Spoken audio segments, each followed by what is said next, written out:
తల్లిదండ్రులారా, మీ పిల్లలను మీరు చాలా ప్రేమిస్తున్నారు. ప్రేమించాలి, తప్పు కాదు. వారి కోసం చాలా ప్రయాసపడుతున్నారు, తప్పు కాదు. కానీ చేసి తప్పేంటో చెప్పమంటారా?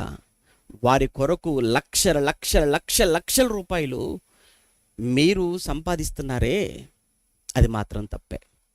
బైబిల్లో దేవుడు ఏమన్నాడు తెలుసా? నీ పిత్రార్జితమును దీవిస్తానని చెప్పలేదు దేవుడు బైబిల్లో. నీ కష్టార్జితమును దేవుడు దీవించను. నీ కష్టార్జితము దీవెననందును, నీ కష్టార్జితమే దేవుడు దీవిస్తాడు అన్నాడు. నీ కష్టార్జితం, ఇప్పుడు మనం కష్టపడ్డా మన పిల్లలకి ఇచ్చాం, అది వాళ్ళ కష్టార్జితమా నీ కష్టార్జితమా? వాళ్ళకి వెళ్ళిపోయిందంటే వాళ్ళదైపోతుంది అది. నువ్వు పిల్లలకు విలువలు నేర్పించు, వారికి చక్కగా చదువు నేర్పించు, తప్పు కాదు. చదువు కోసం కష్టపడు, పెట్టుబడి పెట్టు, తప్పు కాదు. అలానే వారి ఆరోగ్యం కోసం ఖర్చు పెట్టు, పర్వాలేదు. ఉండడానికి ఒక ఇల్లు కోసం ఖర్చు పెట్టి తప్పు లేదు.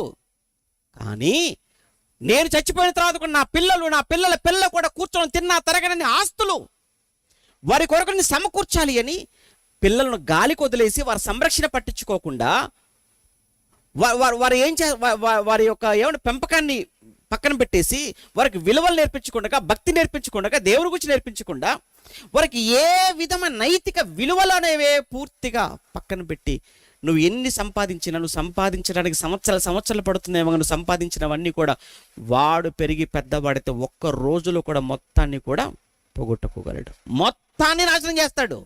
సంపాదించడానికి సంవత్సరాలు ఏమో కానీ పోగొట్టుకోవడానికి సంవత్సరాలు అవసరమా? అవసరం లేదు. ఎందుకు? వాడు చెడిపోయాడు, వాడు పాడైపోయాడు. వాడు చెడిపోవటానికి, వాడు పాడైపోవడానికి కారణం ఏంటో తెలుసా? నీ నిర్లక్ష్యం కదా. సంపాదన ముఖ్యం అనుకున్నావు తప్ప సంతానం అనుకోలేదే నువ్వు. వాడికి డబ్బు సంపాదించడం ముఖ్యం అనుకున్నావు తప్ప వాడు కూర్చోపెట్టి విలువలు నేర్పించడం ముఖ్యం కాదనుకున్నావు.